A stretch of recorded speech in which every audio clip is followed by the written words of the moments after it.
Here's the thing about Severance. You got the innies who are considered and treated like youngsters. They're treated like immature kids. And even their own outies speak to them in a manner of, I'm older and wiser than you. And the fun of it is that we're on the innie side. Wait, are we? I think so. In what regard? We meet them first. Maybe you and I are different people, but I'm on the innies side because they're more innocent. But they don't exist. Yaha? How dare you say you don't want to watch the third season with all of these unanswered philosophical questions? It's part of the reason why I didn't have any of the sympathy with like Westworld. You see all these things happening to robots and everyone's just like, and I'm like, that's a robot. Who cares? Sounds like somebody needs to watch a little Robin Williams movie called Bicentennial Man. Watching Bicentennial Man isn't going to make me less of a sociopath. I need a full like lobotomy. I guess I'm just making the point that it's fun to watch the innies who are disrespected and treated like children. Every now and then they get one up on the outies, and the outies get scammed by a bunch of kindygarteners. Do we start with a disclaimer, like saying, hey, there's some talk about the last episode of season 2 of Severance? Okay. If you'd like, stop fast everything. Forward to, I always wonder about this because I wonder how accessible those buttons are to people. Because yes, some people are driving, but some people are like running or jogging or swimming or have it in another room while they're doing something else or it's playing on a thing. So people who are like, oh, skip forward 30 seconds if you don't want to hear about blah, blah, blah. And you go, well, what if that's not easy? But am I just like catering to too small a portion of the podcast audience? Yeah. Let us know at howilisten@verygmail.com. Fortunately, the advertisers haven't been busting down our door to do commercials that people need to skip. At least they're products that you and I both agree to endorse. Right. We agree that some things are just like good investments, like Allstate, because you're in good hands. Mm-hmm. Yeah. And yeah. that's not like an endorsement. We just know if you're going to choose one. Yeah. Mm-hmm. And you have to, but you need to be in good hands. Yep. And we think an exclusive agent from TW Enterprises or TW Insurance Enterprises, great brokers for Allstate, are probably your best option. I agree. I mean, we're not sponsored by them and we haven't accepted any money, but I use them just for my own peace of mind. I use them because I love my child.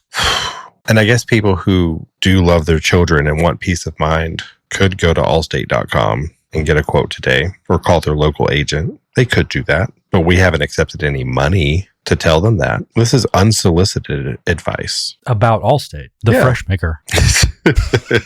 With Easter around the corner, I find myself yearning for some delicious Peeps cereal. And Jerod, I know you love Easter and Peeps and cereal, and now you can have it all at once. In one spoonful. Yep. There's Peeps in a cereal. Finally. We've accepted no money to tell people about it, but I'm just sharing to share. When Peeps are in a cereal, you can have Peeps anytime.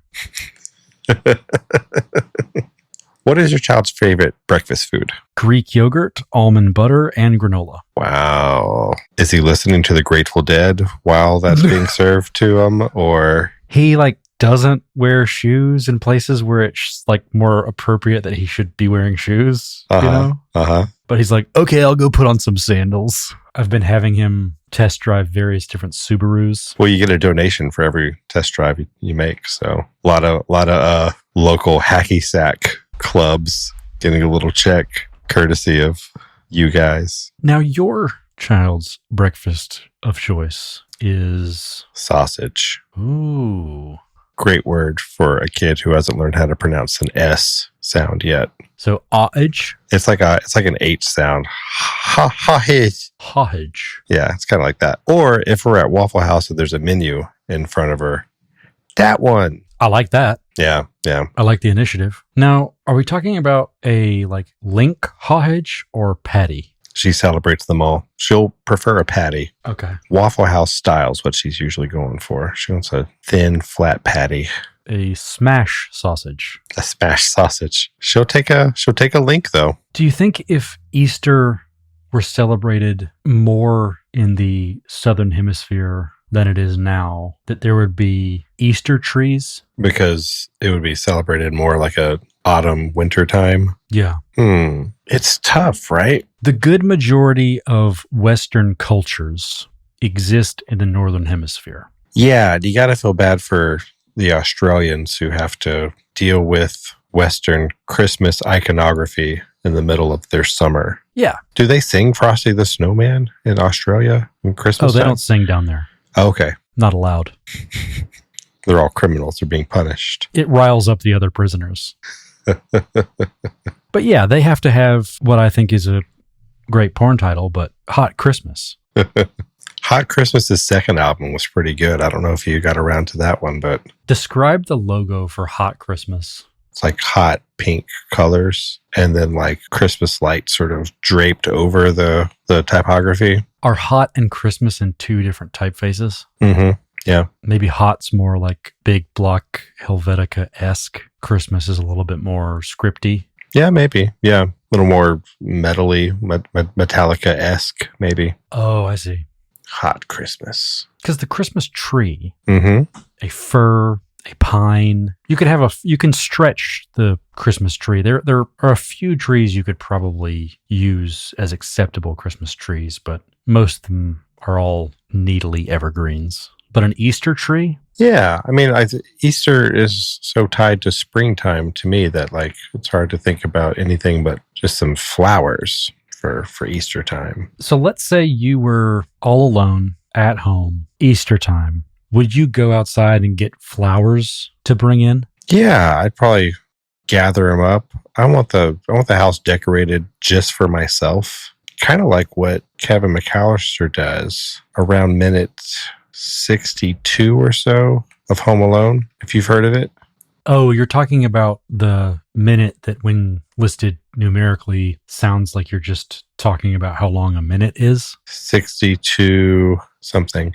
The 60-second minute? 60-second minute. That's true. That's true. Here's where we are, Jerod. At minute 62 of Home Alone, Kevin's come outside. He's got two things in his hand. The listeners were in suspense last episode. He's got a ladder. He's got a saw. The boy's getting to work. Climbs the ladder, starts chopping down a tree in his own backyard. Harry and Marv, the wet bandits, they spot Kevin. And Harry kind of puts it together. They're getting scammed by a kindergartner.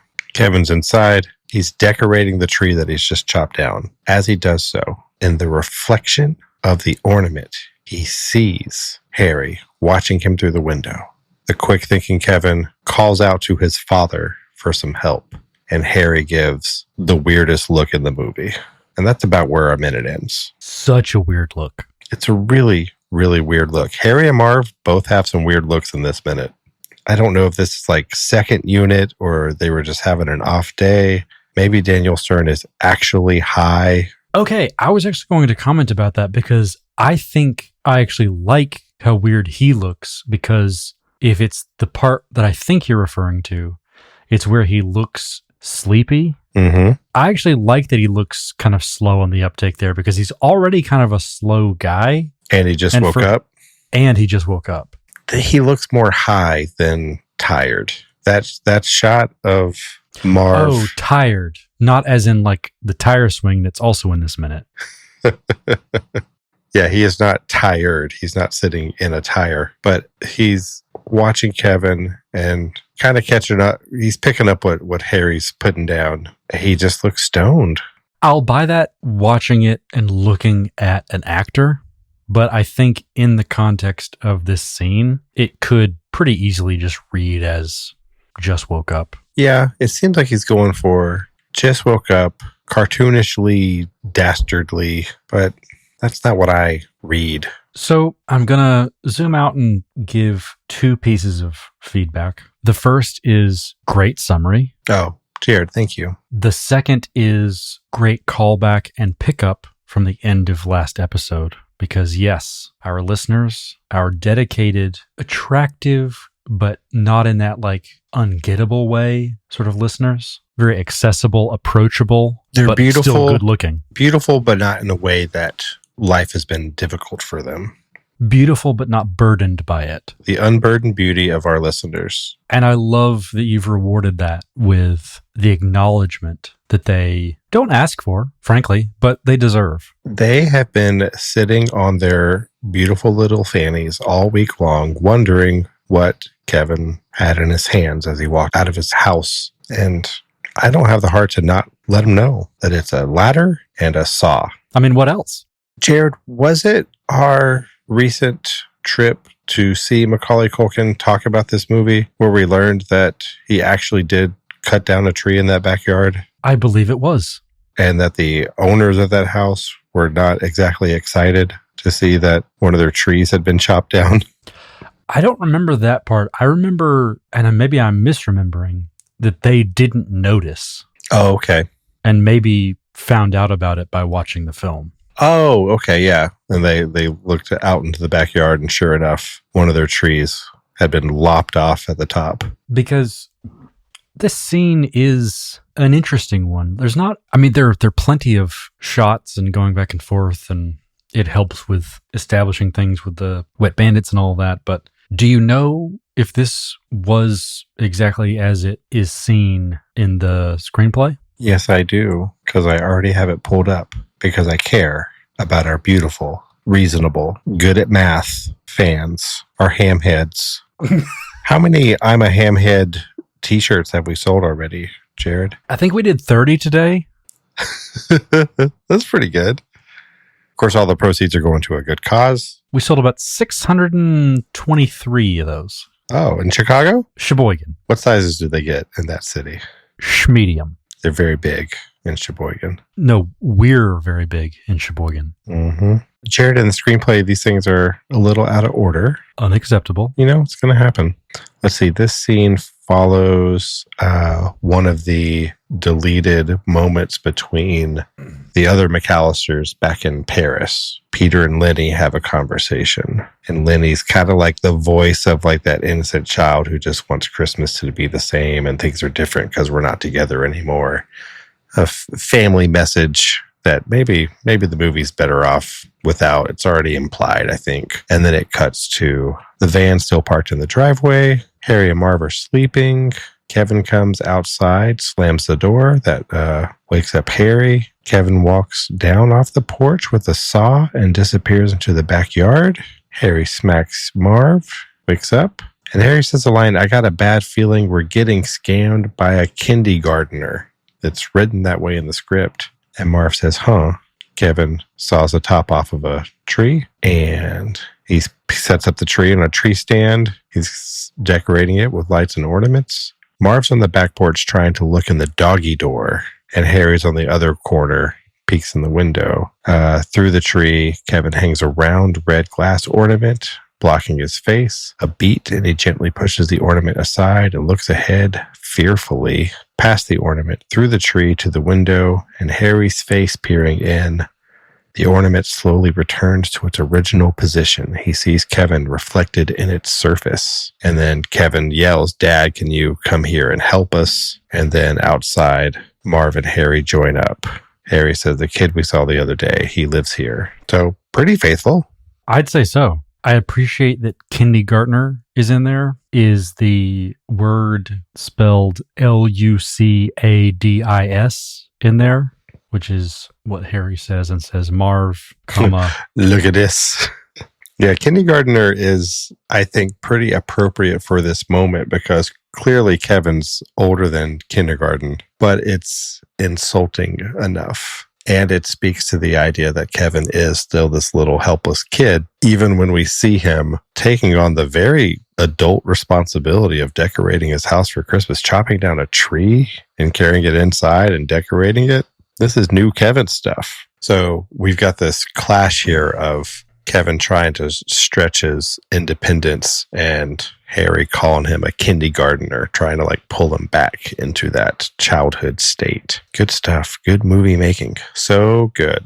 So good. Kevin is not what Harry says he is. Kevin is what Kevin believes he is. Well said. It tracks that they would not have set up a tree because they did not expect to be home for Christmas. Mm-hmm. So they wouldn't have everything out, and it tracks that all those ornaments would be in whatever packed up boxes. That Kevin's got to do the work of finding the decorations, bringing them upstairs, that kind of thing. One thing that I appreciate about this is that it shows Kevin's appreciation of Christmas, that he's holding fast. He's holding on to these traditions, even though he's all by himself. Do you think it's part of a ritual that he may not even be consciously doing, but is meant to bring his family back in some sense? Oh, I never read it that way. Like if I set up the tree, the family will come back? Not as direct or literal as that, or again, even as conscious, but this idea that he misses his family and the things he can control that are reminiscent of that are the things that he's going to act on. Oh, okay. He can embrace the traditions that they've had in the past as a way of being close to them. Yeah, I can see that. If I can jump forward further than we've ever jumped forward before. Home Alone 2? Yeah. That's one thing that I like about this minute is that we've got this character in Home Alone 2. He cares about Christmas. He doesn't want to go to Florida because it just doesn't feel like Christmas there. Imagine how we'd feel in Australia. And here in the first movie, we have that character development of a kid who is really into this Christmas stuff, even when the family's not there to participate with him. He'll just chop down the tree himself. It's time for a Christmas tree. Do you think he sawed a small tree because that's all he thought he could carry, or because he liked something his height because he could decorate it without assistance? I think it's a mixture. When you're a little kid, the size of the tree that he cut down seems like a pretty big tree. He's got to chop it down. He's got to drag it back into the house. Like that's a pretty sizable Christmas tree for Kevin. I don't know that I would go full Griswold on it, but I would want to maximize room for ornaments, because a small tree is great, but you have to be more ruthless in your selection of ornamentation. Oh, okay. You don't want a tree that's ornament concentration. Its OC score is too high. Right. I like to keep my OC firmly planted in the middle. Mm-hmm. I also notice he has an angel that will be planted atop this tree, dressed not in the typical white, but is, of course, in true Home Alone fashion, red and green. So it's not white. And when I say Home Alone fashion, I mean that literally. The new old-fashioned way. By the angel not wearing white, are you implying that its soul is filthy? No, just that it can't get married in a church, per se. It's a divorced angel. It's been... Divorced Angel will be opening for Hot Christmas. Divorced angel. Teen pregnancy angel. Yeah, I would settle for gold or white, or gold and white. Maybe a colored sash, but the majority of their garb, I feel like, needs to be a bit more angelic. Mm-hmm. If we're talking about that sort of collision between Kevin's burgeoning adulthood or independence and the wet bandits being actual adults capable of harming him and doing evil to him and his home, there's something impressive about the quick wit that Kevin demonstrates here by calling out for a dad who isn't there when he notices that he's being watched. He keeps his cool and he thinks quickly, but then Harry doesn't fall for it. And I don't want to get too far into next minute territory, but even in this minute, I think it's clear that Harry's not fooled by Kevin's ruse here. Which I don't back 100%. Okay. And I would never say that I would make a better choice than John, Chris, any of them. They are clearly the hit makers, and I am not. But that said, I don't see a lot of reason for him to be that confident that quickly. Because they went through this journey of, okay, there are a ton of people here. There are no people here. Maybe there's a gangster here. Mm-hmm. It's a small crew. It's just as likely that you would think that this kid is the kid of a gangster who blew somebody away. But you know what Harry's had since all of that misdirected thinking? He's had a good nap. And what we're witnessing here is post-nap clarity. You know how sometimes when like you got a creative endeavor or you got some sort of project and like you gotta walk away from it for a minute. You know, like I go through the New York Times crossword puzzle and I do all the clues that I know, and then I'm going to step away for 10 minutes. And when I come back, I'm going to see more stuff. That's what we've got with Harry here. All of the variables, all of the evidence before him, the brain has filed it all away. And now that it's all organized and he's looking at this kid setting up a Christmas tree all by himself, calling out for his dad in this sort of like transparently fake way, it's all clear to him now. But is it, I think maybe that's the thing that I'm not 100% on when you say it's like transparently fake. Is there any indication that Kevin saw Harry in the window? Because in the version that we see, he sees his reflection in an ornament, which is a bit of a stretch in itself, but I buy it. Works for the movie. I think it's directed well. But it means that Harry doesn't know that Kevin has seen him. And Harry doesn't know that Kevin would be doing some sort of misdirection, because why would he if he hadn't seen him? I think Harry is seeing it all now. It's the power of a good nap. He sees Kevin see him and then call this audible of calling out for dad. And But that's what I'm asking. Does he? Yeah, I think he does. He knows that Kevin has seen him? Yeah, I think so. How? Because Kevin doesn't turn around. It's body language. He kind of freezes up there. Harry in this moment is smart. He's got a couple moments in this movie where he's legitimately smart. And he's sitting here watching Kevin do his thing, and he's just seeing right through it all. And he's making a weird face. A very weird face. It's tough to string together a facial expression that says, I see him seeing me and pretending, and I'm seeing right through it. I'm starting to like piece together what's going on here. And Joe Pesci's trying to make some sort of face, but it's just sort of like this blank, empty smirk. Yeah, it's supposed to be a knowing smile while also twirling your metaphorical mustache. Yeah, but he's just a little stiff about it. Yeah, it looks more like there's glare somewhere that he's reacting to. In the next minute is when we get a better response to him, because when he gets Marv involved. But right now, the way that he just watches Kevin with his wooden stare, it's very strange. I think also because it's like a kid and him just waiting there, almost as if to. It's a creepy, voyeuristic kind of scenario that they found themselves in. Right. If he took that same face, that same smile, grin, smirk thing, and then just turned his head on a swivel over to Marv and gave Marv that grin, it would read very differently. Well, and Marv would give him the same, I just woke up and I'm stoned look. Free idea for anybody who wants it is a super edit of all the times when it would be appropriate for Marv to be like around the corner in the van watching something happen. Just editing that face in to all those scenes. Just seeing him watch stuff go down.